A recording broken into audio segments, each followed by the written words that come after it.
Welcome to Charter Local Edition. I'm Tracy Young. Our guest is Cheryl Quintana Leader. She's a writer, director, producer, and the founder of IndieVision 2000 Productions. But she joins us to talk about a documentary film she co-created with a Long Beach student that chronicles the life and struggles of migrant farm families. Nice to have you with us, Cheryl. Thank you for having me. How did this issue actually come to your attention so you even had the idea to make a film about it? I read a great article out of the LA Times by David Kelly talking about what's happening politically with this group of Purepeche, they're called, in Duraville. Thank you for saying that. Sure. In Duraville. And I decided I was going to bring book supplies and school supplies to these kids there. And I mentor some young students in Long Beach. And I said, why don't you come with me? And they said, well, why would we help out the poor? We're poor, because they're living in a poor area of Long Beach. And they're, again, they were fifth graders at the time. And so I said, well, why don't we come and you can see the levels of poverty. And so they can appreciate what they do have here in the city of Long Beach. And then they can understand what others are trying to get past, you know. And so how surprised were they really how these families were living? They were shocked. They were shocked. They couldn't believe in America that this is what's happening to these families. And a lot of them are, I mean, there's several that are American citizens. So they were just shocked at the conditions. And can you explain the conditions? What did you see when you went down there? I was expecting, when they said the park, I was expecting a park, like a green grass and tables, and we'd meet the kids. Swings and chairs and barbecues. Yes, and what they didn't tell me, it was a trailer park. And it was all dirt roads. There was a toxic waste dump to the right of the trailers. They had broken down trailers again, and it was 107 degrees. And no air conditioning. No air conditioning, and running even water. No, yes, they do, but I had understood that they were working on getting potable water so that they could actually drink it. It was, the sewer system was backing up with the regular water system.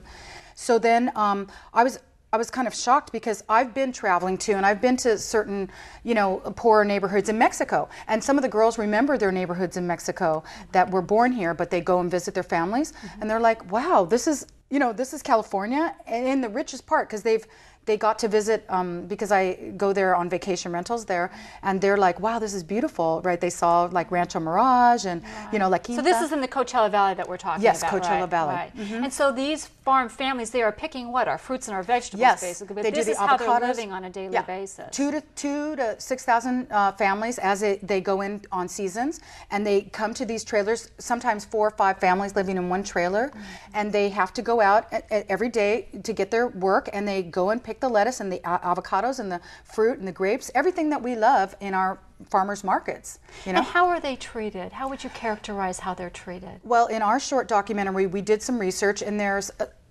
you know, several incidences of, you know, workers not being able to get shade during their periods of picking and harvesting, and not getting water, and those things. Some basic things. And even in the documentary, one pregnant young girl, 17, she died in the field with her baby at 107-degree weather.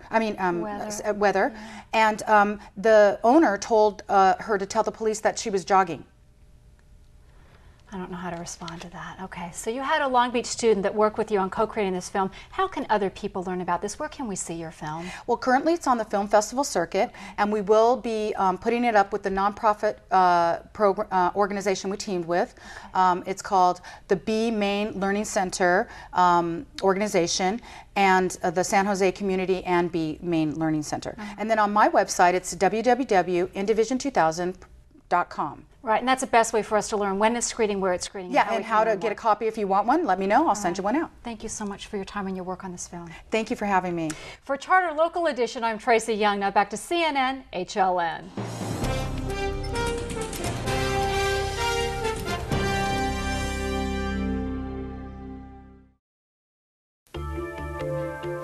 Hi, I'm Representative Laura Richardson. Influenza is a serious illness, and H1N1 is a serious flu. But there are some simple things that you can do every day to protect yourself. Wash your hands often with soap and water, cough into your sleeve or a tissue, and stay at home if you're sick. We need to keep ourselves, our families, and our communities healthy. Know what you can do about the flu. Visit www.flu.gov.